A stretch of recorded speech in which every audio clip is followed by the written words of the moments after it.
እንግዲህ ዛሬ ማሳየት የማልፈልገውን ነገር ላሳያችሁ። እንግዲህ እንደምታዩት ቴሌብራችን ላይ 350 ብር አለ። እሱን እንግዲህ ስንቀይረው ላሳያችሁ። እንግዲህ እንደምታዩት ወደ ፕላትፎርሙ እንገባና እዚህ ጋር ከረንሲ ታይፕ የሚል አለ። ከረንሲ ታይፕ የሚለውን ስነካው ሀገራቶች ያስመርጠናል። እኛ የኢትዮጵያን እንመርጥና እዚህ ጋር አሉ አማራጮች። ሲቢያ አለ፣ ቴሌብር አለ፣ አዋሽ አለ፣ አቢሲኒያ አለ፣ ኮኦፕሬቲቭ ዳሽን አለ።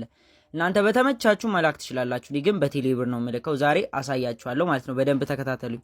እዚህ ጋር እንደምታዩት እኛ 149,000 ፖይንት አለን። እዚህ ጋር ምን ይለናል? 100,000 ፖይንት 1800 ብር ነው ይለናል። አያችሁት አይደለ? $1 ደግሞ 180 ብር ነው ይላል። በዚህ በኩል 10,000 ፖይንት $1 ነው፣ 180 ብር ነው።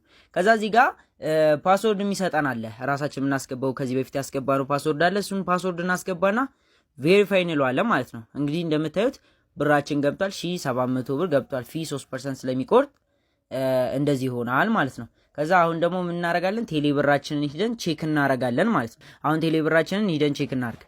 እንግዲህ እንደምታዩት ሜሴጅ ገብቶልናል። 1700 ብር ገብቷል ማለት ነው። ውስጥ ላይ ገብተን ደግሞ ቼክ እናርግ። ይኸው እንደምታዩት 2000 ብር ገብቶልናል ማለት ነው። እንደምታዩት ከዚህ በፊት የነበረን 300 ብር አለ። 1700 ብር ገብቶልናል ማለት ነው። እናንተ መስራት የምትፈልጉ ከሆነ እንደምታዩት ነው። ውስጥ ላይ ገብቼ ላሳያችሁ። እዚህ ጋር እንደምታዩት ማለት ነው 1746 ከስር ደግሞ ትናንትና ያወጣሁት አለ። ከታችም ያወጣኋቸው አሉ። ፕላትፎርም በደንብ ከሰራችሁ በቀን የሚከፍላችሁ የስልክ ቁጥር አለ። በዚህ ስልክ ቁጥር እየገባችሁ አዋሩ።